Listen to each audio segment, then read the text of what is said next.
Hi, I'm Jeff Foxworthy, and welcome to Gamekeeper Podcast. If you want to learn more about farming for wildlife and habitat management, then, buddy, you are in the right place.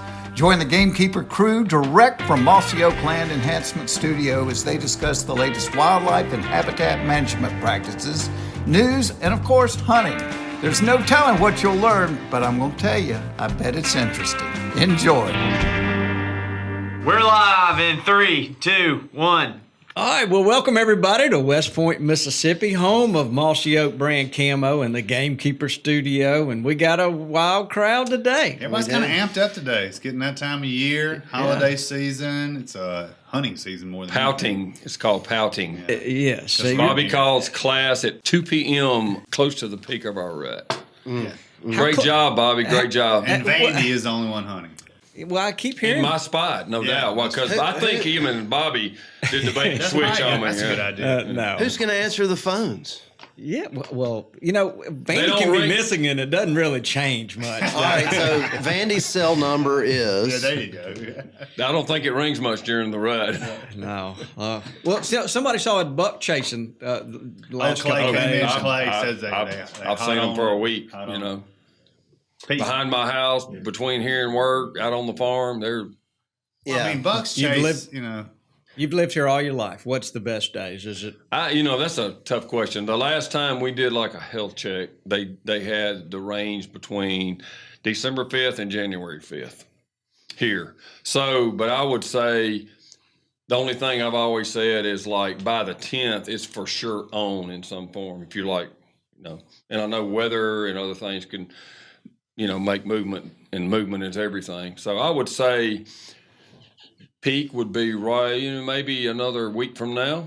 The good doctor will know better than me scientifically, but I would also say I tend to see the really big older deer start to amp up, seeing pictures and back of trucks and stuff right around Christmas as it goes down, and I feel like it's because they've had a doe, they've been on a doe, or they've been with a doe almost constantly for maybe 2 weeks, and all of a sudden it's not that easy to find one. So they got and they're worn down on top of that. Their senses are a little bit numb, and they just start walking a lot more.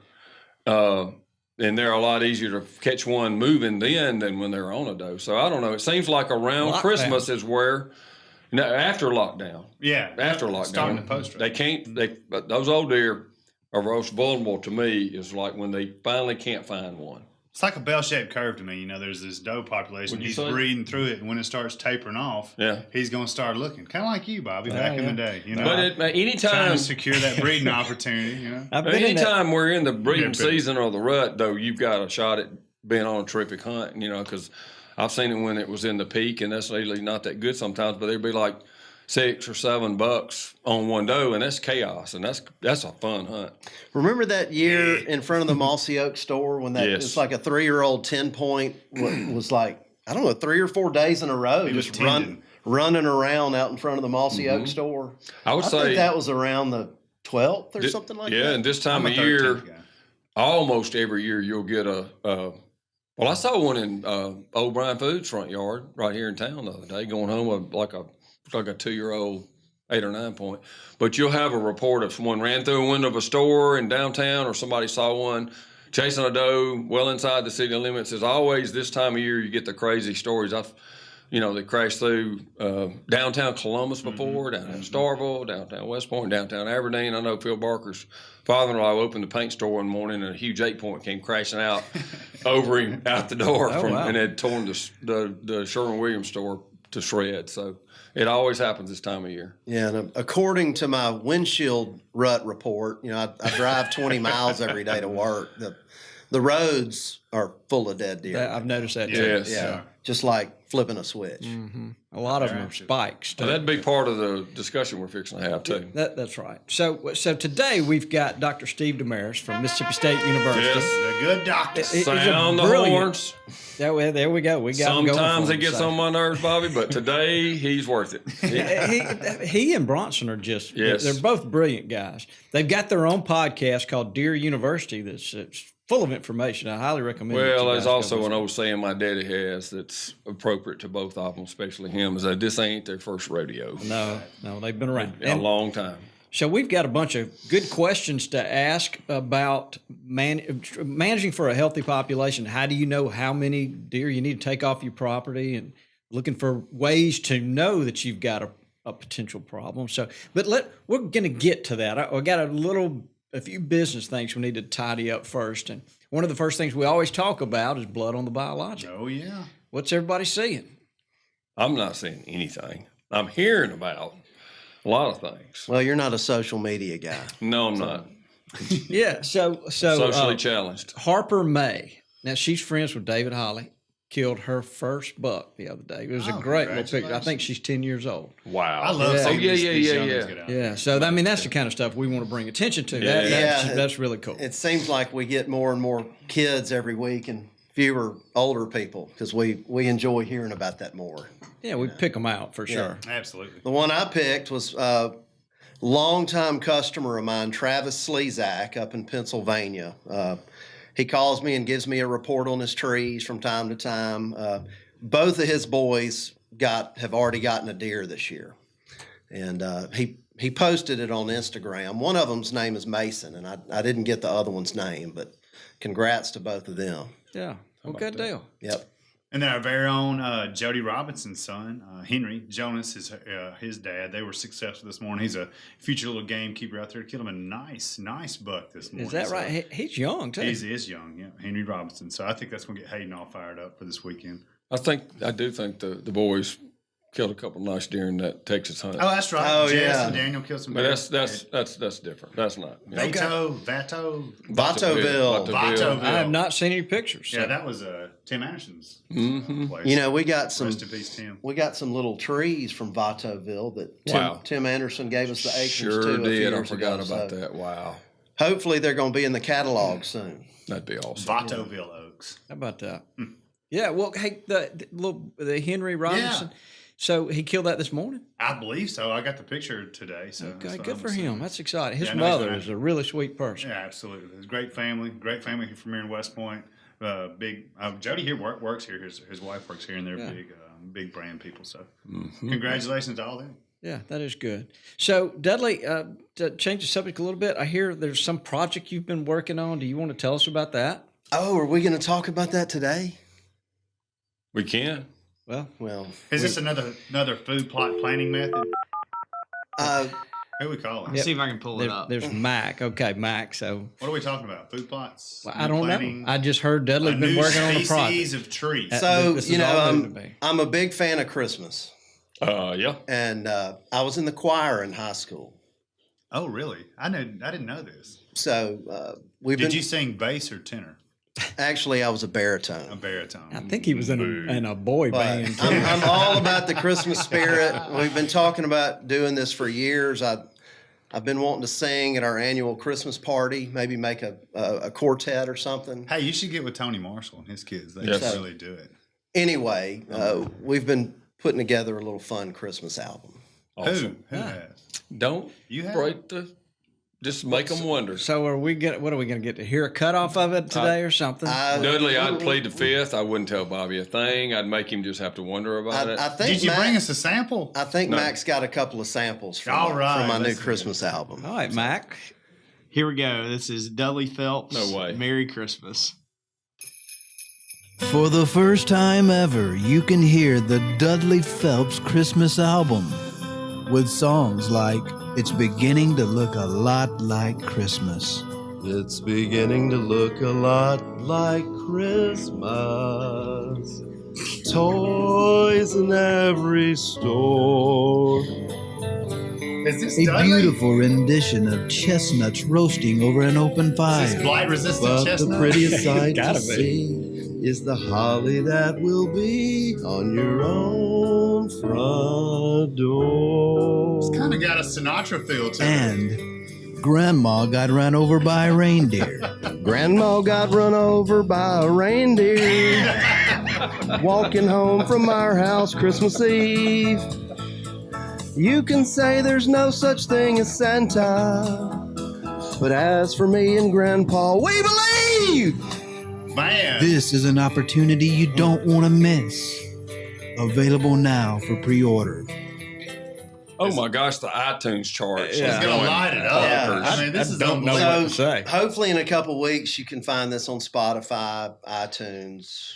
I never knew you No, had such whatever. a soothing Christmas voice. Yeah. Wow. Did you call that soothing? Well, it's more soothing than mine. That could keep the pigs out of your plot. Is stocks my, if you is think my about it. face as red as it feels like? Yeah, pretty much. Yeah. So were those I'm blight impressed. resistant chestnuts? Or I'm those impressed just with your- chestnuts? Those were blight resistant chestnuts. Oh no, Oh, fine. good. Good. Your good. courage, man. Yeah. I'm telling you, I'm Yeah. impressed. That did take courage. was Dr. it. Steve, I'm sorry you had to sit through all that. How can I possibly follow that? Yeah, it's going to be That's tough. I noticed you kind of pulled his headphones away from his ears a little bit. Yes, he did. He did. So, look, Mac, last thing. So, let's get back serious here. Oh, man. Have you prepared a commercial for us real quick? What are we talking about today, Mac?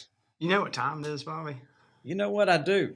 It's 2:20, but looking at my Bertucci. Well, that's what we're going to talk about is the Gamekeeper Edition Bertucci watch. I mean, it's durable.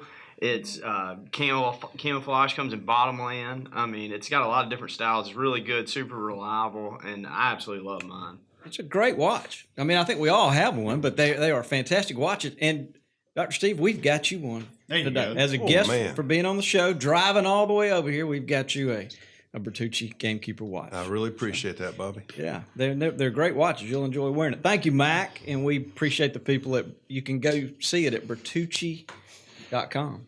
I love mine. All right, so we got all the business out of the way. Let's get down to some serious stuff with Dr. Steve here and ask you some questions. We mentioned earlier we want to talk about a healthy herd and what a guy needs to do, but we hear, I guess, let's open it up and talk about the populations across the South and then move north. Because most of the places we hear about having too many deer, but there are places where that might not be the case. Is that right? Well, there are almost always too many deer, but the number of deer is always going to be an issue with one side or the other, and there's two sides to this issue. Our perspective is from the hunter, and my personal perspective is as a biologist. So I think about the health of the deer and the health of the habitat more than what I want to see when I go out and hunt. But there's always somebody complaining about too many or too few deer. And typically at the end of the hunting season, we hear a lot from hunters say, I didn't see enough deer this year. And, so the number of deer is always an issue, and coming up with a decent estimate is really, really challenging. It's extremely challenging. So these, state agencies have to come up with numbers, and they do the best job with the available technology that they have and the databases that they have. But a lot of the times these numbers you see in magazines are just kind of ballpark figures. Mississippi has had an estimate of 1.5 to 2 million deer. That was generated back in the 1980s from a population reconstruction based on early harvest data. And we still say we have about 1.5 to 2 million deer. And there's no data to show that we don't have that many deer. But it's so, Toxie can talk about how many deer he sees in his backyard, but he doesn't know how many deer is on his farm. And they move. I'll tell you what, there's a couple of things he alluded to there. One, I would say is, and I would love for him to back up everything I say, or not, but how many deer you're seeing and what your population is can easily be two different things. So that's one thing. I mean, because I know we hunt places that have too many deer, and we still, the thing about it, if you're not careful and you do things in pattern, if you're not careful about how you go about your hunts, those deer, as we always say, they'll pattern you Right. like we're going to pattern them. And so you can't just go by just sighting. I think the trail camera probably has more to do with helping than anything. But I'd like for him to allude, before I talk about any other, or have questions like, what are some of the signs other than just like numbers you see Right. that can be an indicator? That's right. And then I will say one other complication in our part of the world that's just so frustrating is that combine that with the effect of all this unbelievable rise in the number of wild hogs. Because just browse pressure on stuff at ground level, you can't tell anymore. Not unless you put cameras up. You really can't tell what's destroyed, food sources. Really. I guess the browse lines are a good one. That's that's one of our take it to the bank Right. methods, especially for biologists. Most state biologists, they spend maybe a day on a property or an afternoon on a property at best, because they're working with 100, 150 properties. And they may get out and be able to check through the property as best they can, but looking at the plants, they're always there. And so we look at the relative browse pressure, and not just of green stuff, because everything that's green in the summertime and everything that's just woody and partially green in the wintertime, it's not all deer food. And so we have to understand what we're looking at and the species of plants, and for your region, what species of plants are preferred and which are not. And then you look at the browse pressure on those plants. And a lot of times you don't see the highly preferred forages at all on properties, because they've been eaten those highly preferred forages for 50, 60 years since deer were, restored effectively by our state wildlife agency. Like a strawberry bush, for example. I mean, a lot of people never have seen it in the wild. That's classic. Yeah. I've seen it two places, one on a really steep creek bank, and then one in an enclosed area. So if you got a lot of strawberry bush, you don't have very many deer. So you're looking at those ones that they don't prefer that much and seeing how much of that is there. Well, I hope I don't even get down to the not preferred forages. I'm looking at those, what I like to call as important deer forages that may or may not be highly preferred, but they are important to the deer and the health of the deer. And so things like greenbrier is a really important deer forage, because it's not green all year round, but it's green much of the year. The leaves are almost perennial. And so the deer can forage on the leaves, and they'll forage on the stems as well. And it's also widely distributed. So a biologist can just about anywhere in the Southeast go out and look at relative browse pressure on smilax and tell a lot about that property's deer population. And in most cases I've looked at, you'll see barely leaves, just stems at this time of year. I remember seeing some the other day. I'm a public land hunting nerd, and I mean I hunt private too, but that's one of the first things to look for when you're on public and there's no food plots or anything like that. That's smilax. I killed a pretty good deer once, and the browse line about head high, maybe a little less, was so just complete. Nothing was there. And then there was just a big ball of it, probably 20 by 30 feet above that, out from an old dead cedar that had just built up in there. And it was all that stuff. So I clipped it where it fell over on the ground, and the next day you could see tracks all around. They were feeding on that, and I killed a deer over it. It's pretty cool, but they loved it. But also could tell you there was too many deer where I was hunting. It was at the cotton mill, actually. Okay. And I've asked a lot of biologists, state biologists, and here in our state of Mississippi, how of the properties you visit, and they visit literally hundreds, what percentage are in good condition habitat-wise? And they said less than 5% typically. When they go out to a new property, they're going to be in good condition. Wow. I mean, he double that with what kind of habitats there to start with. I mean, you get a place where almost no sunlight hits the ground, you got big problems. Now, you could have a fresh cutover, or, some land that's actually, I think you would say, abandoned land of some type, not necessarily cropland, although some of that can be great forage for a part of the year, or especially not heavily timbered canopied land, but that, select cut, randomly cut, grown up edge pasture stuff, that's got a chance to have some year-round food in it, and is really, really important. And so the more that you have, the more you would have stuff survive that you need for your deer. But if you don't have that kind of stuff, because I'm thinking about me, some places I really, really need to cut some timber. And if I don't hurry up and do it, the amount of deer is so much more important there than a place with excess food is what I'm getting at. Yeah. And the other thing too, they migrate. As y'all remember Jordan's famous giant deer he killed with a bow here. We had pictures of that deer on Daddy's farm, 2.25 miles from there in the summer, all summer long. And then all of a sudden, boom, 1st of November, he's 2.5 miles away on the swamp chestnuts. They'll move for food. And once they know, it's amazing how far they'll move. We have pictures of deer our one neighbor who's a great neighbor out there at the cabin.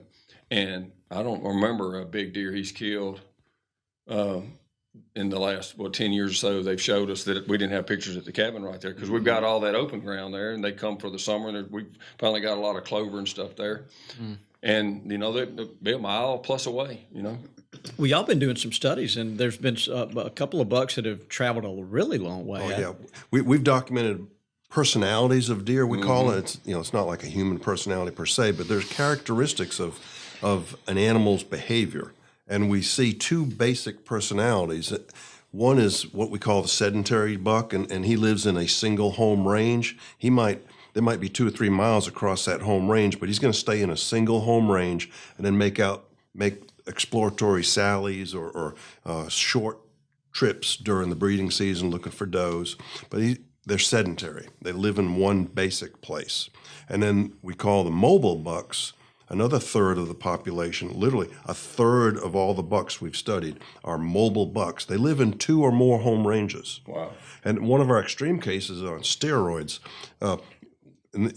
this hasn't been written up yet much because we just documented it recently, but we have a buck that we captured in the South Mississippi Delta, down Issaquah County, north of Vicksburg. And he spent, we captured him in, I can't remember all the details, but he spent the summer in Louisiana, swam to Louisiana after we collared him, and then came back this past August. So he was in Mississippi last winter. Wow. Last spring, he left and went to Louisiana, swam the river, and then came back in August. What? Now, This is crazy. That's a big river right there. Oh, too. It's a huge river. And he went to food. He was living in a place where there's a lot of soybeans. So now, do you think it is food that's causing that? well, we could. I wouldn't know. We need a whole separate podcast to talk about why deer move, and it would be great. I'd be happy to come over and talk Put about that in the notes. Yeah, I will. But I'm thinking he spent falls and winters in Mississippi because he knew something about the deer hunters in Louisiana. Hey, that thing. I didn't that's say a it. smart He deer. said I didn't say it. But we do go and catch all their trout and redfish, so it's justified. They have a few extras. They Yeah, do. they do. The big picture point of what he's saying though is like, I was thinking to myself, how does that deer know? I mean, how did he even know that there was food? I mean, I know what their noses are like, but 3 miles away across the river or something, I don't. And the answer to a lot of this stuff sometimes is like nature is just amazing. That's right. Just mind-boggling amazing. The instincts and the survival and all of this stuff we talk about is all on the same plane of like, survival and adaptation, and it's crazy. Plants, animals, everything. It's just amazing to watch nature at work, and all of this stuff is why I love it so much. Yeah, and one of the reasons I think, we're not supposed to talk about this time, but movement is characteristically ingrained into deer. They have to move. And not all the deer need to be these long-range mobile bucks, because anytime a deer is out across the landscape, he's at risk. And so deer generally want to avoid risk, which goes back to Toxie's comment about, you can overhunt and not see deer, and Dudley's talked about it earlier too. And but a percentage of deer need to move for the basis and the benefit of the population and the species. Right. And they need to know what's out there so that when things get tough, they can go and get what they need. And so that's why only a third, I think, of these mobile bucks are mobile, because they're at risk. And so the population doesn't need to invest in all of the deer doing this, but some somewhat less intelligent ones, maybe, just more risk takers. Right. The people that are on cutting edge, and absolutely forget the part about the intelligent people. Think back about, Toxie, when you started this company, you were a risk taker. Yeah. And you decided to take a risk, and look what's happened. Yeah. And so risk is risky, and is oftentimes negative effects from it. And boy, I'm rambling into this. No, go ahead. Okay, Can I be was going rewarded to say, too. I like to interject also, he talked about me being a risk taker, but it helps a lot to be real naive. Yeah.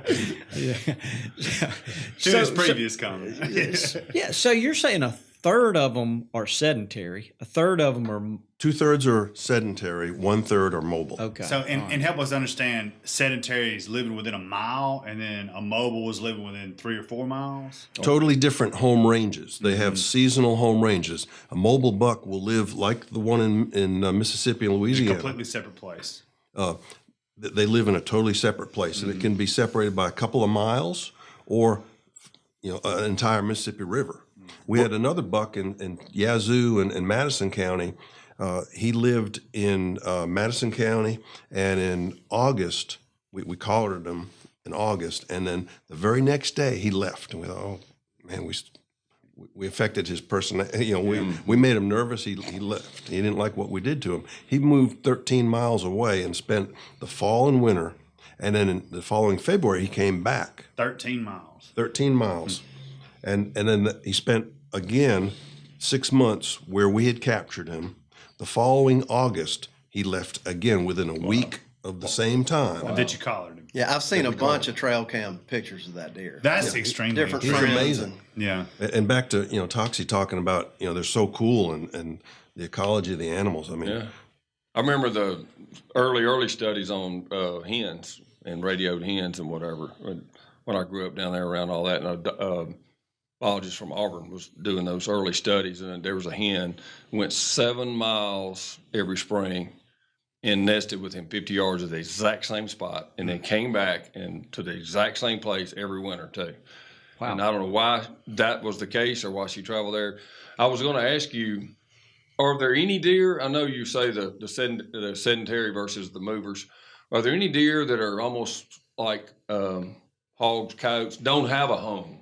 They just kind of roam, or do they all seem to have a homing device as they circulate back around to where it's home? they all have highly used areas. Right, okay. Yeah, they're all going to be. And even those sedentary bucks, they're going to be shifting, like you were talking about, shifting associated with food supply. They're in the soybean fields until they're harvested, and then they're going into the oaks, the white oaks, and then later the red oaks. And Yes, we'll go down this rabbit hole and not even talk about your topic, Bobby. But the one other thing is true. They've determined that a 1.5-year-old deer that is comes into the the breeding cycle and mom goes in heat, there's a repellent that goes on that he will get out of the country where his mom is. It's almost like a prevent inbreeding type of thing with deer. So in a lot of cases they'll move to a whole nother area to get away from mom. Does she run them off? well, there's two times when deer disperse. One is right around 1 year of age, about 11 months of age,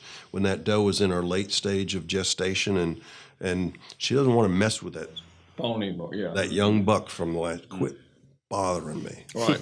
Go to your room, and she just kicks that fawn out of her family unit, and he'll hang around. And a lot of times, early in the deer season, you'll see a doe, a family unit doe, and a fawn, and maybe a yearling doe from the previous year on a food plot, and this yearling buck kind of 100 yards away, kind of just there by himself, and that could be her fawn from the previous year. So he got kicked away, but he didn't get all the way. But there's usually this burst of dispersal, and that's what we call as a dispersal, is a one-time movement away from where they were bred, where they were fawned. And then the second pulse of dispersal is in the fall, and that's when they're getting kicked around by their older bucks, and they have a second dispersal. Interesting. It is fascinating. So when you come back when we hear about this habitat being in such poor condition, is the big challenge to harvest enough does, harvest enough total deer off your property? Is that what we need to be doing? It's really complex, Bobby, and it's a lot of factors. It's the number of mouths eating the food, but it's also the amount of food being produced. Yes. And if you don't have canopy open in your forests, you're not going to have sunshine on the ground. If you don't have sunshine reaching the ground, you're not going to produce food. Yep. So, for example, my farm in central Mississippi, we can't get anybody to thin the pines. And so my habitat has deteriorated tremendously. Yes. And so it's even more important to take more mouths out because there's no food around. There's little cover too. Timber market is a really limitation to deer management right now. But when I'm able to get that thinned and I start having more food around, I can probably back off a little bit and see more deer when I'm hunting. Right. I was talking with a landowner in Bottomland Hardwoods along the Mississippi River this past fall, and they were complaining, well, we're only going to get $100 an acre on this timber harvest we've got going. And I said, at least you're not having to pay them to harvest your timber. Right. They're interested in deer management, and if you don't get sunlight on the ground, you're not going to have forage. Right. So it's a cost of doing business right now. You have to take what you can get for your timber just to get it on the ground and open some sunlight. Hey, this is Mac. Checking game cameras is one of the many pleasures I get from gamekeeping. onex helps keep track of my camera locations to be sure I'm getting the information that I need to make the best decisions for the wildlife. Try it out for yourself and see. Use coupon code MossyOak to save 20% on your onex subscriptions. Know where you stand. So is there any formulas that a guy can apply to his own personal property to know how many deer he needs to harvest? No. That's a tough one. Yeah, that's a tough one. But I know I'm asking a kind of a dumb question, but I'm just trying to see if there's some way we can help Some kind our of listeners. rule of thumb. Yeah. Well, there's a couple of rules of thumb that apply in many areas of of many locations where deer are managed. One of them is the 30% rule. And if you have good quality habitat, you should be harvesting 30% of your doe population every year, just to keep it at a given level. Not trying to decrease the number of deer, just to keep it in a healthy condition at a reasonable density. You know, when you think about the number, that's a lot of deer. I'm a man. I like that. It's a lot of work. Well, That is a lot of work. think about someone who has failed to do that for like 10 years. Yeah. And then you've got something where It's you exponential might at that need point. to get 60 or 70% of them or something. I mean, who knows? It's tough. It's really tough. And then how big is your place? Can you really make an impact if you have 200 acres to hunt? And What are a couple your of buddies, neighbors but you're doing? surrounded by 2,000 that won't shoot their deer. I mean, Right. so, I mean, I think the word I get out to people is like harvest as many. I mean, unless you just don't have any, you don't think you have any deer and you don't have any issues with the, harvest. The native food, when you plant a food plot, it's tall and lush and you don't see a lot of deer in. I mean, you have to know if you spend much time on it, if you've got very few deer. But unless you have very few deer, harvest those. And I don't live by this. I need to listen to myself too. Harvest them earlier in the deer season, and shoot as many mature does as you can. Really, honestly. Or maybe there's a buck that's gotten old and he still only has like 6 points or whatever you want to do. Call it, but taking mouths off is the responsible thing to do for the health of the deer. There's just no question about it. And we all love to eat venison. So. Yes, we do. absolutely. But we're also busy. It can be hard to get out in the woods and accomplish that some years. And it is a lot of work, especially when you're doing it on that scale. Yeah. We've done it. I would encourage people to. It also greatly can decrease the quality of your hunting for a trophy and all that of mature buck. Sure. If you're just nipping at the deer all the time, I would say that's another big thing. It's like not just what you harvest, but how. So I've known people that had commercial lodges and had tough time, and they banned anybody harvesting does populations in the afternoon at a food source. Well, like a Greenfield and stuff. No afternoon. You do it in the morning. You do it off in the on a trail or in the woods or in a thicket, and that's fine. And they said within a year they started seeing a lot more deer, and their hunters saw a lot more deer. So I think that's another thing you could shed some light on too. Is that there's a way to go about it. I would personally encourage you to get, if you really know you've got a problem, is go ahead and engage like a bunch of friends that you trust. And like when deer season opens, hit them one time. Boom. Have a plan on it to kill 10, 8, 6, 20, whatever. And people that you trust, all that, and hit them, boom, boom, a day or two, and do most of your damage right away and not just nip at them all the time. I think Makes the sense. quality of hunting will be much better. And I'm sure there's different opinions on that. You know, we used to try to take them out real early. Absolutely.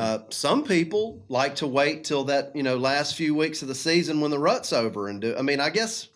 And Steve, I don't know if there's a best way, but I think just getting them out is good. Yes. That's why you don't wait to till the last do the minute. heavy work until the end of the day. You try to get that stuff done in the early morning when you're pumped up and you got energy. Yeah. You know, Mississippi, late January, you don't feel like going out and hunting. Yeah.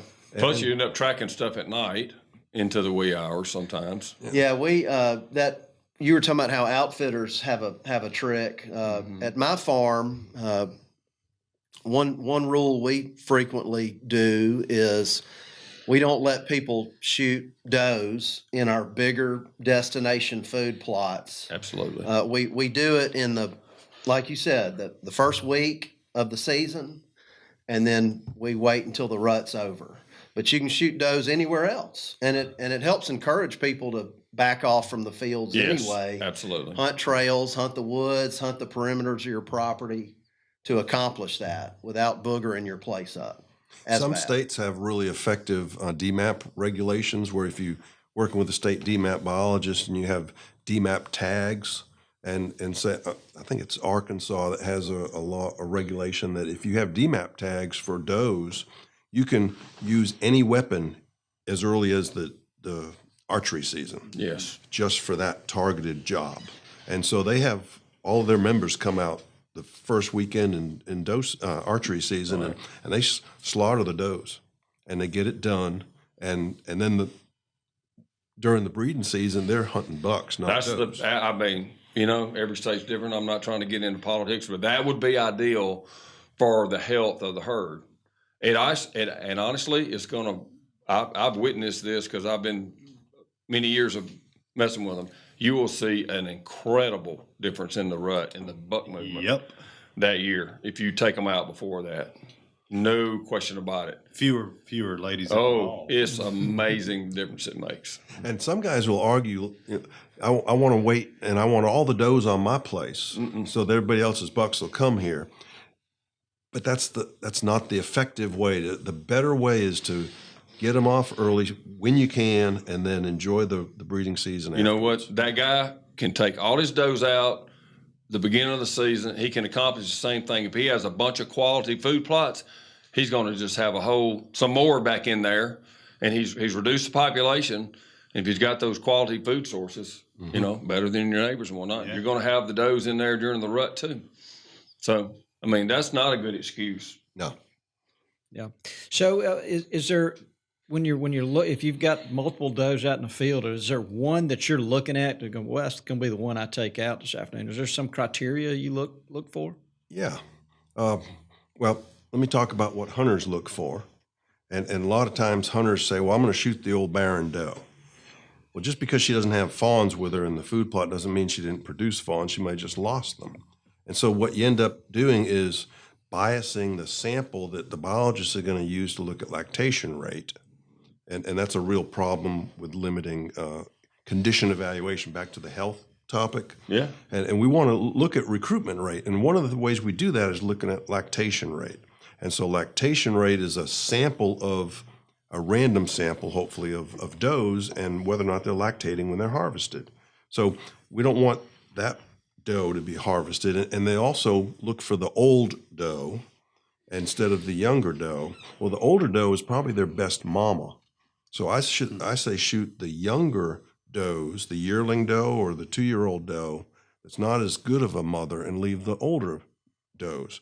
But my friend Carl Miller from University of Georgia used to say, you know, if it's brown, it goes down when it comes to doe harvest. You know, the main thing is to get does off the ground, on the ground, off of the population. Yeah, don't overthink it. Yep. So let's add one more layer of complexity. Coyotes. Because if I remember right, our buddies at Bent Creek engaged Auburn to study, and they found they were losing, this about 10 years ago, they were losing 70% of their fawns to coyotes. They'd gotten so bad. Of course, they have a vast area, It's all timber company land, a lot of clear cuts, a lot of thickets. They never really shot any predators down there and all. And they did after that. And they saw a difference. But they were losing 70% of their fawns to coyotes. So when you add that in, then there's another factor. I have had places, and my personal opinion is I'm kind of like Glenn Garner, who I think highly, highly, highly of on deer management especially. He said, he takes out all the coyotes he can. I'd rather make the choice on what we take out and not the coyotes, because there's very little that will push your deer movement down like having a high coyote population. I mean, they just almost don't want to move anymore too. So, but having said that, they can really knock your population back. And you can not even be shooting many deer, and you still don't have any population increase. They're getting so many of them. So, what have you seen on that within the Southeast? Well, Lanny, what's our favorite word, Bronson and I, when we talk about stuff? Usually it's banana pudding. It depends. Yeah. Predator control is so dependent on local circumstances. We looked at a study of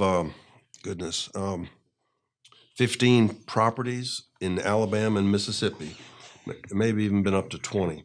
We documented predator populations and fawn recruitment on all these properties 2 different years. And if you looked at all of those properties, there was absolutely no relationship between the number of predators on the property in the summertime and the fawn recruitment. Absolutely none.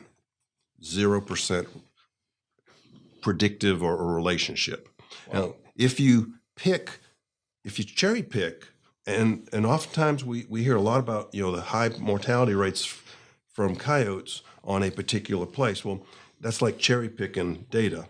And oftentimes they spend money where there's a problem and then they find the problem.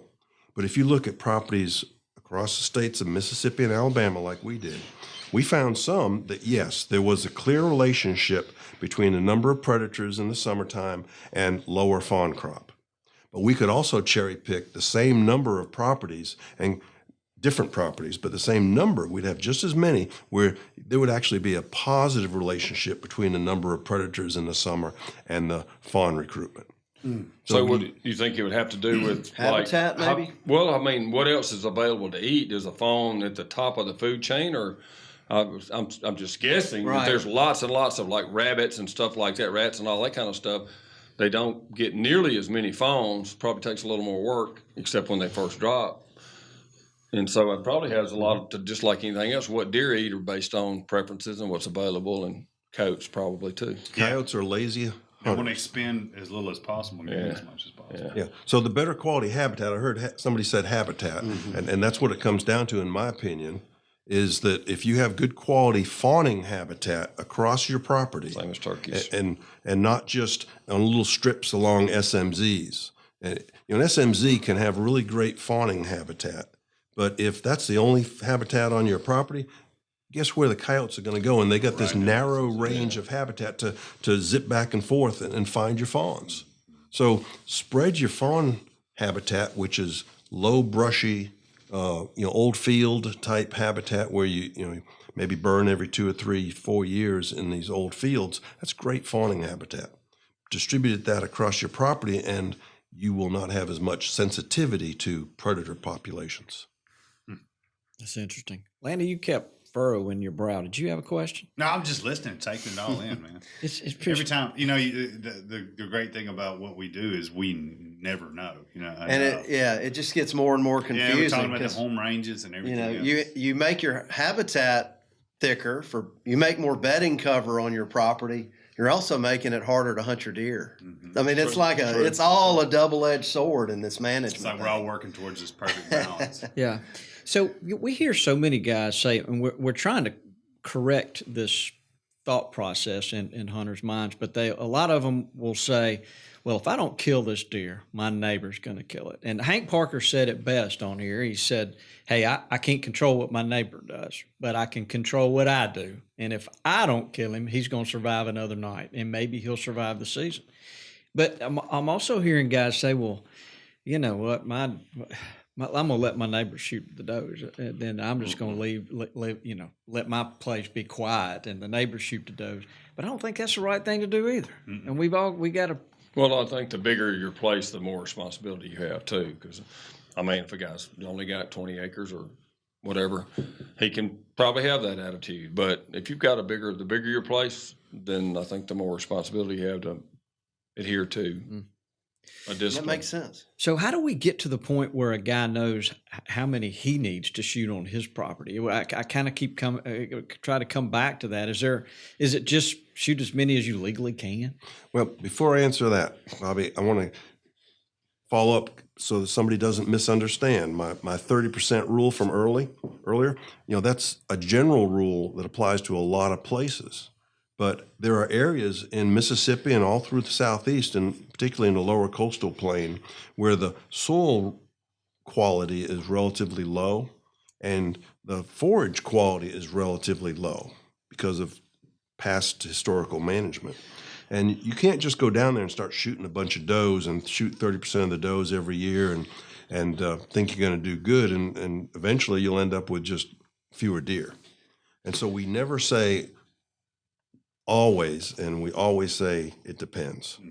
It depends on where you are and the habitat and the quality of the circumstances. The carrying capacity. Neighbors, what they're doing, it really matters. What I take from what he's telling us is that,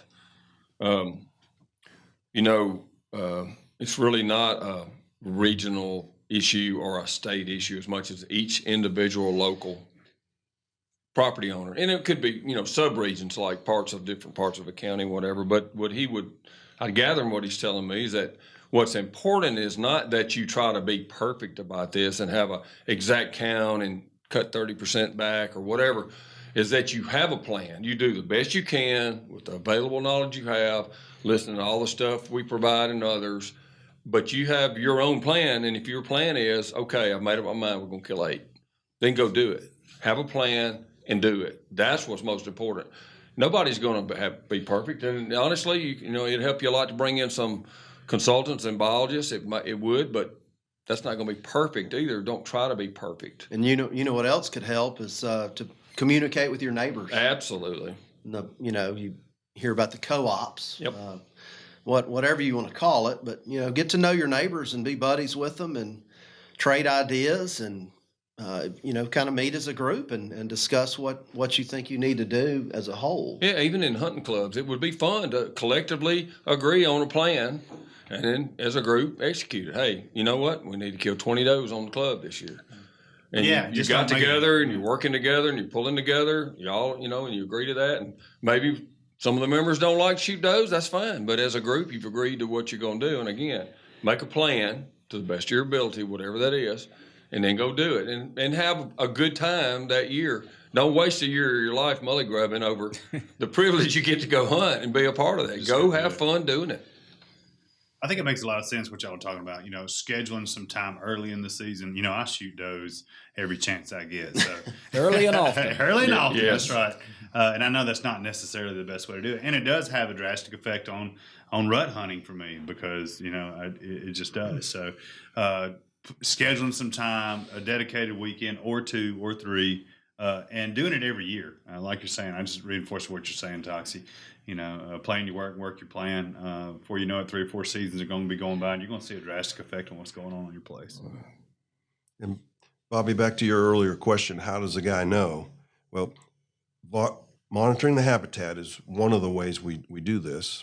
Letting the plants tell us, what's there and how much pressure. We also use measurements on harvested deer, and we look at the condition of the animals. The first is looking at the condition of the habitat, and we also look at the condition of the animal population and let them tell us how good a diet they have. And we do that through body weights, antler measurements. We look at reproductive rates and lactation success and body weights of does. I love looking at yearling doe weights. It's a really good indicator because it's the youngest group of animals and it's a relatively random sample. And it tells you what's happened in the last 2 years of the deer's life. Another good reason to kill some does and some deer at the beginning of archery, even right there, because I've always, for all of my life, had deer in the worst condition around here then. Because even if you have a place in poor condition, they'll fatten up we have a lot of oak trees and a lot of mast, and a lot of stuff comes on as fall progresses, at least. And you can get to Christmas and kill them, and they're in a lot better shape, and it wouldn't actually tell you you've got a problem. So I've always paid attention a lot to the trail cam pictures I get in late summer, and the deer we harvest at the very beginning of archery is October 1st here. That tells me more than the deer we kill by the time Christmas or so rolls around. They're in a much better condition around here and much more body fat than they are that late summer stress. And to say that's when deer finishing out their antlers too. So, if you're worried about that kind of quality, pay attention to what's going on with those trail cam pictures, and you can really see. The state biologist, or his name escapes me, always said, be sure to save not just your buck pictures when you go back to archive stuff, but save some up close daytime doe pictures of a bunch of different does, and go back and look at them really close on your trail camera. That trail camera might be the best tool you have. And what kind of shape your deer are in. It's interesting in August to see those does, and they may have 1 or 2 babies, but they look poor. Oh, they look terrible. And you can see it on trail cam pictures. And I know the properties we have that are totally timber properties and totally dependent on whatever we do with food plots, and then the ones that aren't. And you can see a dramatic difference in that late summer, first of bow season health. Bobby, I'm going to jump in and give you a hard and fast general rule of thumb for how many does and should you be harvesting. Okay. It's not as many as you should. That's exactly. I like this guy. You know what? He is exactly, precisely, scientifically dead on. I couldn't agree more. Yeah, he is. Especially here. Is the best managed properties from a habitat standpoint and from a population standpoint with the right number of deer on the property, the best managed properties are the least fun to hunt on because you're not going to see any deer. Not as many. Very few. Absolutely. And guess what? Worst case scenario, you kill too many does. The worst thing that's going to happen is you're going to have a better rut the next year, and you're going to bounce back with healthier deer really, really quick. Conversely, if you go and don't kill enough deer and don't kill enough deer and don't kill enough deer, you're doing almost irreparable damage to your deer herd and your habitat. Wiping out the stuff they need. So, err on the side. Yeah. If in doubt, you hadn't killed enough. It's amazing how many deer we have now. It is. Absolutely. They're just a great story of conservation of how they. Well, I hear stories from the state where they're worried about over harvest or something in some places. But if our officials tell us in certain regions that we've over harvested or whatever, maybe we should listen to them. But unless they pull the reins back, we need to be doing exactly what he's telling us right now. So one thing I'd like to point out is I follow a couple of sites on Facebook, and you'll see where states are implementing apps and wanting you to tell what you harvested and whatnot, including our state here. And I'm seeing so many people saying, I'm not telling them. They don't need to. And that we don't need to behave like that. No. We need to provide as much information so guys, really smart people like you and Bronson can analyze this data and help the state make the best decisions possible. Absolutely. We are the research arm for our state wildlife agency. Mississippi State is for Mississippi Department of Wildlife, Fisheries, and Parks. And actually a cooperative research project back in the late 70s actually developed the Deer Management Assistance Program here in Mississippi that you hear about throughout the Southeast and much of the North. The Deer Management Assistance Program started just down the road here at Mississippi State as a research project, and it is the most successful management tool for deer populations now. Mac, you ought to hit the horns just for that. No doubt about it. That's a big deal. That is a big deal. And let me tell Wake you up, what, Mac. It's Christmas time, and when DMAP hit and you could get doe tags, that was like Christmas to me as a kid. I'm like, man, it's on. So I hear people talk all the time that covertly say, hey, they know everything I do now. Government knows where I'm at, and they listen in on my family conversations and all. Right. I don't say that. I know, but I mean, I've had some eerie things happen, but I do know. I say that I don't know 100% anything, but I believe I've been told by the electronically advanced, and I'm challenged that if you're worried about them knowing where you are when you tag, you're supposed to not move a deer or a turkey now till you log it in. Then be sure to go through your settings and turn your location services off. And so I'm told by the technology people, nothing can trace your location if you turn that off. Now, maybe I'm wrong, but if you're worried about it, it's not a good excuse to not turn in the data. We need that data. We have to have it, and we can own it. It's just like saying, I'm not going to vote. What does my one vote matter? Well, we all know how important that is. Sure. Right. So this is just as important as your vote right here. Yeah. And don't think you're not, plus not to mention it's illegal. So everybody needs to give them that data. It's an incredible tool that for the state. And keep your own data. That's one of the funnest things. I have an iPhone that has notes. I'm kind of technologically, I have problems with that myself. Like I'm not even good at spreadsheets. You're good at singing though, Doug. But exactly. No doubt. But you can write it down. Put it by the skinning rack and write down the weights. Get a scale. They're cheap. So let me ask this question. Y'all are making a best educated determination of what you think the state's population is, and then they set the limits or how many deer. Are y'all trying to harvest a certain percentage of that number? If you have an estimate for a property, a specific number, then you can look at harvesting a percentage of it. Most properties don't know how many deer they have. Well, I'm asking just generally about the state of Mississippi. Y'all, you said earlier, y'all think there's 1.5 million, but you don't know exactly. And then when you get the harvest data that does come in, are you guys saying, oh wait, we want to harvest 10%, or is there some kind of a number there? No, the state doesn't work that way. They're not able to work that way because we still don't know how many deer are really harvested in the state of Mississippi. So what they do is they try to maximize the recreational opportunity for hunters. And I'm not a state biologist, but my understanding is they try to maximize recreational opportunities for hunters and management opportunity for the landowners. And together, if you're doing that, then and getting data, then you can manage your population effectively. If you don't want to do any part of that, then that's fine. But the state is all about helping you do what you want to do for your deer population. Absolutely. I think he made a point. It's almost impossible to know how many deer you have on your place. I mean, unless you have a really small place, and then it probably doesn't matter as much. Sure. So what I got from that also for people, so it kind of just makes sometimes too much data will also make people kind of give up because I don't know. How am I supposed to know? So what I would say is, and that's what I would like to ask him too, is like, so let's just say it this way.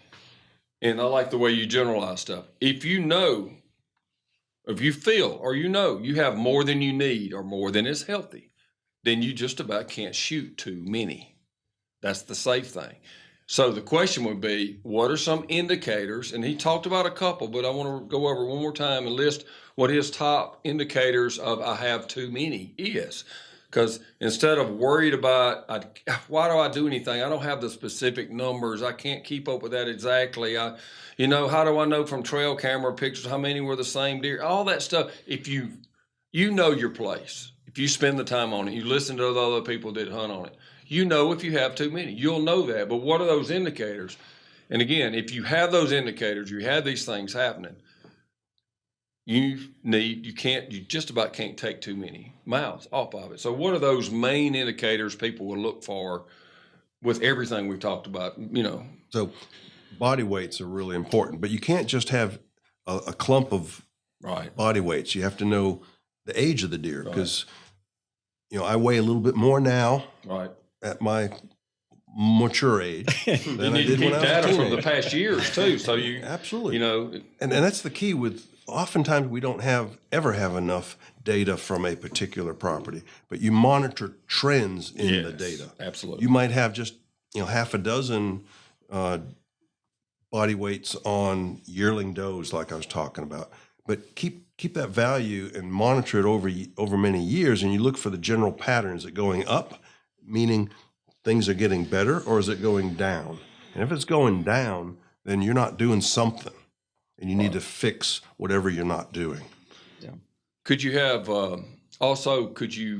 I just thought of one that I think people could use as part of the equation is if your sightings, and I realize bucks don't always show themselves, but if your sightings of number of does versus bucks, and especially your trail cam pictures, I mean, what's a healthy number? If you're seeing, if you're paying attention to when people hunt, or you're paying attention to trail cameras, and you do the best you can, I know it's not exact science, and you feel like you've got about 5 or 8 does per buck, regardless of the overall population, you need to harvest a bunch of does. Sure. Right? So what's that number would be healthy? I mean, I know even 1 to 1 might be, but would you say 2 to 1 is a... Well, the sex ratio you want to target is totally dependent on your management goals. Right. And if you're in a trophy management type program, a 1 to 1 is the kind of classic sex ratio. So that could give you a target to shoot for and harvest even without population data, just by how many bucks per does you're keeping up with. Yeah, and you don't want to base that on harvest, because that harvest is going to be susceptible to biases. Right. But if you use your early archery season, archery hunters tend to be some of the better. I don't know if I want to say better hunters, but they're. Oh, go ahead and say. They're more observant, and they're closer to the deer by the nature of the beast, and so they're seeing does and fawns and bucks prior to the big heavy gun hunting activity, so the deer haven't responded as much. So you have a much more valid estimate of sex ratio and fawn recruitment early in the hunting season, before the does are starting to normally they're going to the fawns are going to get off the does and they're going to dry up. So a late hunting season doe, we don't care whether she was lactating or not. We don't use the data past early December. Because they're going to naturally be weaning. Yeah. Right. What about some observational stuff? We use exclusion cages in our food plots. Yep. That could be a good indicator of health.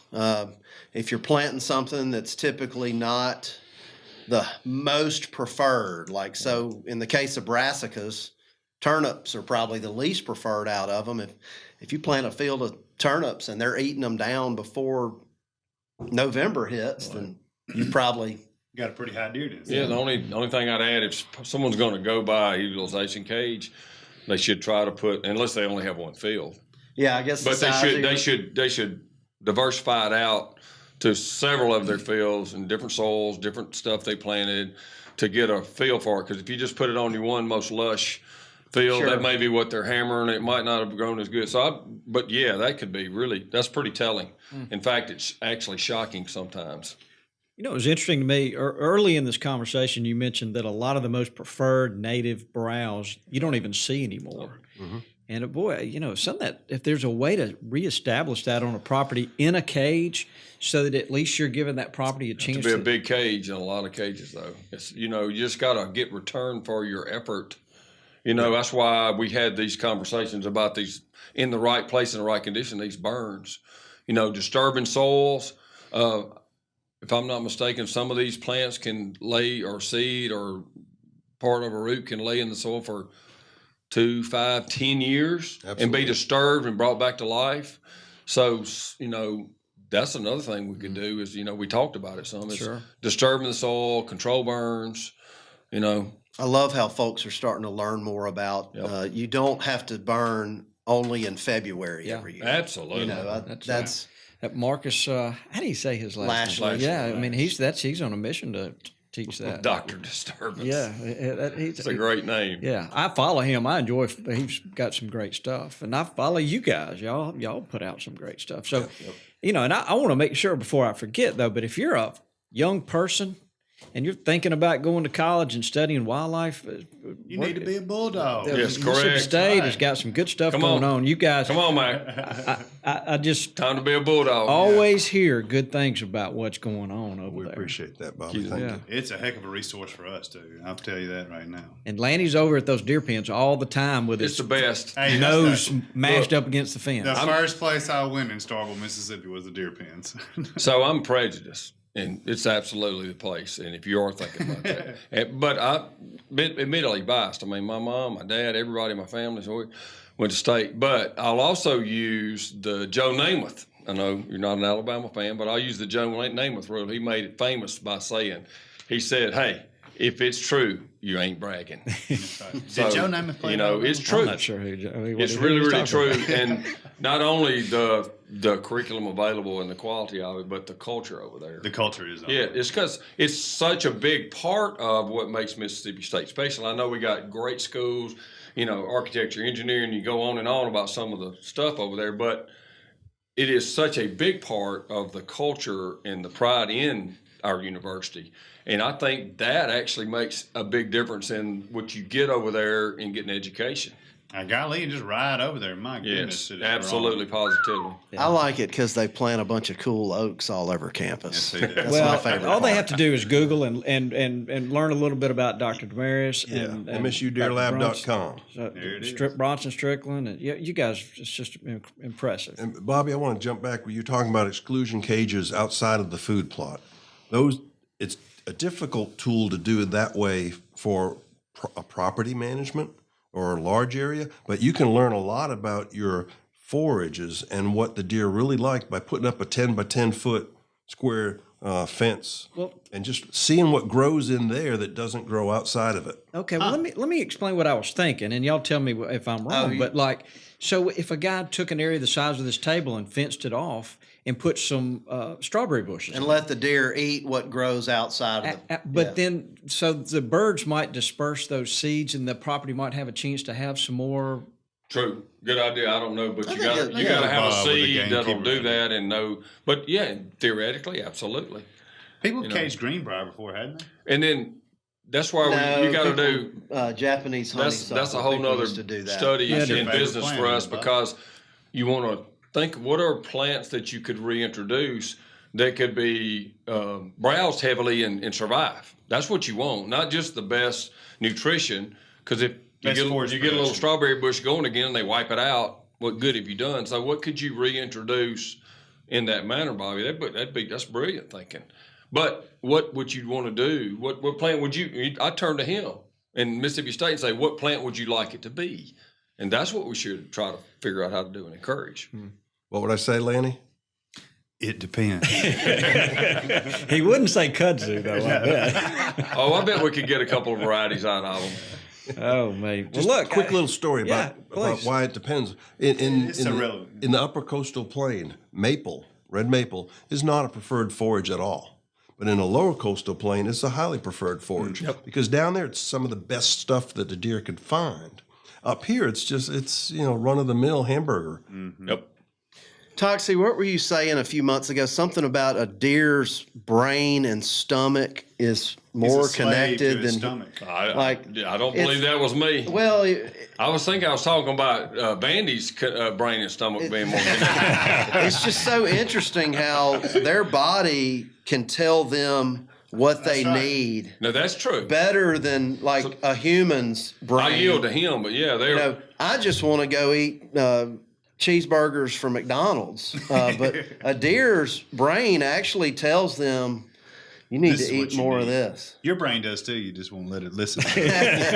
I mean, they want something they can digest, obviously, and utilize. We've but always thought they're selective browsers. I've they're always slaves to their stomach. listened to biologists saying that, they crave what they're deficient in. I guess. They have nutritional wisdom. Okay, that's the Claim phrase. term there, nutritional wisdom. And some of the things you hear about, well, the food plot planting doesn't work in my area, whereas it does in another.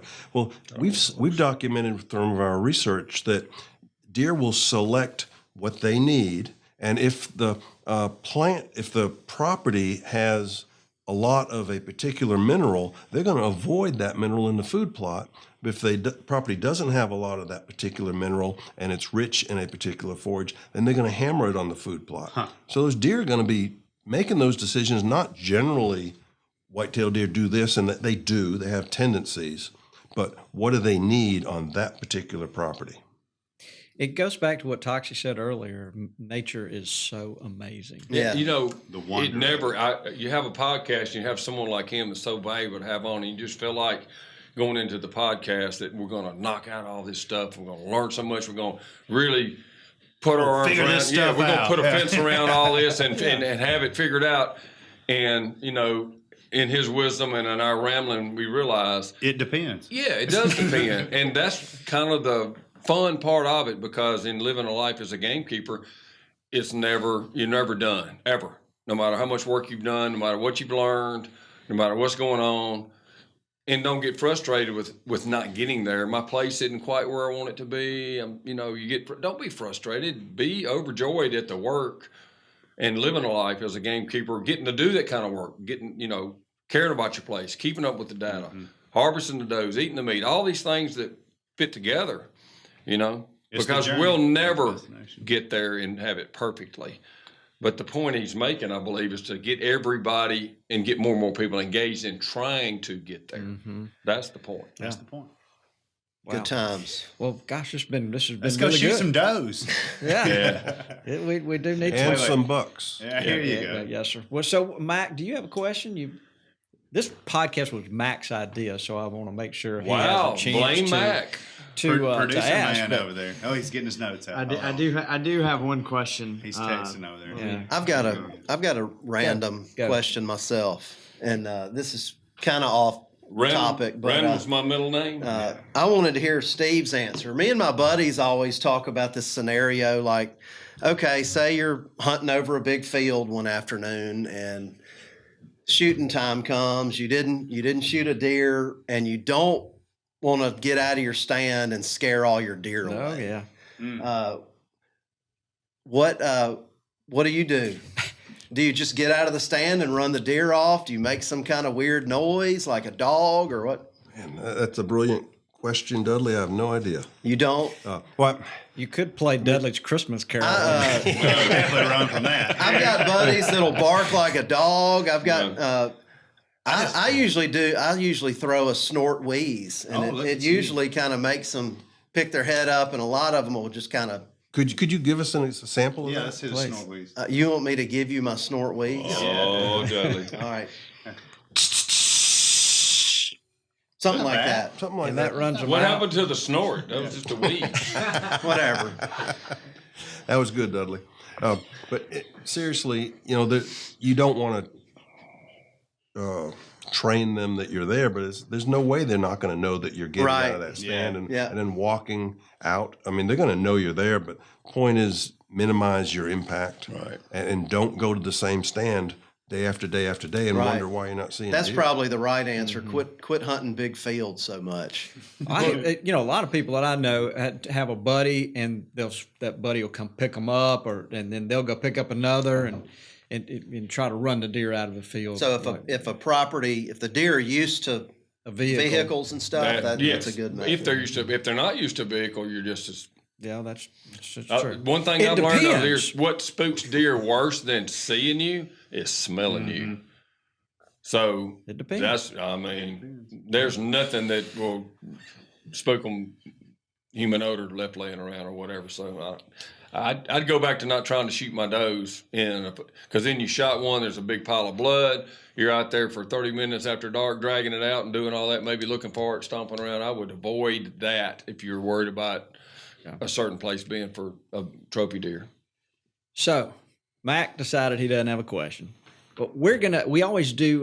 We kind of start wrapping up, and then we do an Ask Dudley. We got one today? We've got one, Dr. Steve. I'd love for you to stay with us, please, if you would, To make sure Dudley's giving But the correct before we leave this topic, there's one thing I wanted to say to guys that we're talking about killing a lot of deer, and I see where people sometimes throw carcasses in creeks, and we don't need to do that. And Lowndes County, Mississippi has dumpsters all over the county where you can throw a deer carcass in. I don't know why more counties don't do that. it seems like a brilliant idea.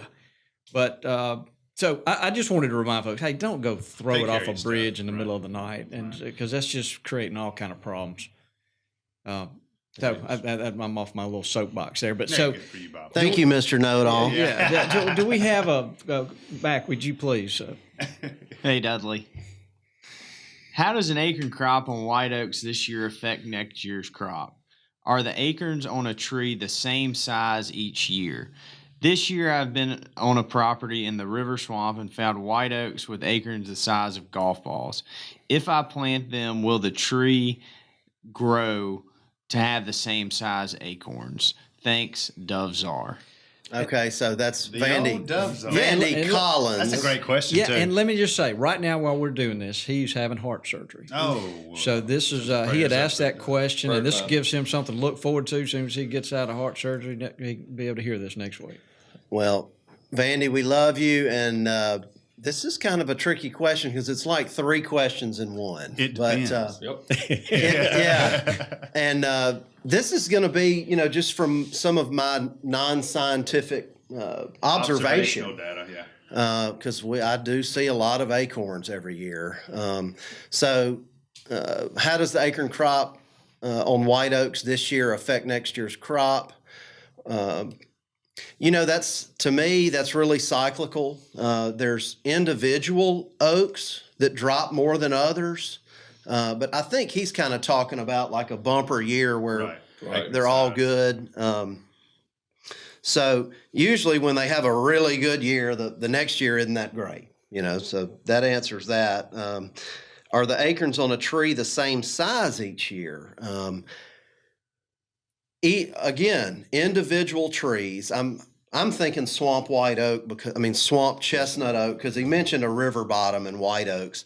I've seen swamp chestnut oaks individuals that have very small acorns. Yep. I've seen individual trees that have very large acorns. But on a year like this year where we had so much rainfall, yes, they on average will be a little bit larger than normal. But you would also agree there is a fair amount of genetics involved in that acorn size too. Absolutely. That's just like tomatoes. That's right. You Exactly. But a better boy tomato on a really good year, it'll have slightly bigger tomatoes. I found the one hybrid that has it's bigger than a guy. They're just gigantic acorns, and even if that tree has 3 acorns, they're gigantic. If it has a bumper crop, they're gigantic. So that's genetics. Yep. And let's see. If I plant them, will they grow into the same size acorns? And that one, these are open pollinated trees. You don't know what the other parent is because it was Windblown. Yeah. pollen, tree sperm that just flew through the air and landed on that female flower. So no, you know what half of the genetics is. So you say you have a better chance. Probably so. But not anything certain at all. Not even close. Right. Not unless it's in a controlled environment, where you're, and they call it true to type. Right. They don't really come back true to type every time, but you are definitely increasing the chance. So that's it. Yeah, good. Great stuff. That's a great question. And great Vandy, we hope you're getting well. Sure That's do. right. So look, I'm going to look around the room. What did we learn today? I know that we learned so much. You Landon? never know it all. This, And it depends. We learned that it depends. That's right. I learned Dudley cannot sing. Right off the bat, I learned that. I don't, Wait a Bobby, minute my now, feelings you are can't. hurt. I thought he sang pretty good. Of course, I'm not. I did too, singer. honestly. Well, I thought okay. I learned that he could sing. Well, yeah, We don't have a Bobby Dudley duet or anything. not. I don't. Expect I owe to all have that to my high school choir instructor, Robert E. Lee from Jackson Preparatory School, 1994. Okay, I'm not going to say anything No, as much as I no, would like no, to. So no. we are going to wrap this one up. Dr. Demarais, we appreciate you being here. We think so much of you and Dr. Bronson Strickland. Y'all are always so helpful to us. We love having y'all over here. And guys can go listen to your podcast. It's called Deer University. Yes, absolutely. Yep. Good stuff. I learned that you can never quit learning. That's right. In the smartest, I'm probably the smartest deer university in the country. Okay, there's probably some others close to them, but not to get in that argument, but as smart as they are, they're continuing to learn all the time too. And so let's never stop learning, no matter how much you know. Name of the game. Yep. Amen to that. Absolutely. Name of the game. All right, Mac, are we good as far as you? I got a thumbs up. We got Jack, the intern. Is he back? Did he make it back? Jack. Wake up, Jack. He's there. All right, he's there. So won't you say goodbye, Dudley? Goodbye, Dudley. Get us out of here, Mac. Thanks for tuning in to this week's episode of the Gamekeeper podcast, and be sure to tune in again. Subscribe to Gamekeeper Farming for Wildlife magazine, and don't miss the Mossy Oak Properties Fistful of Dirt podcast with my good buddy, Ronnie Cuz Strickland.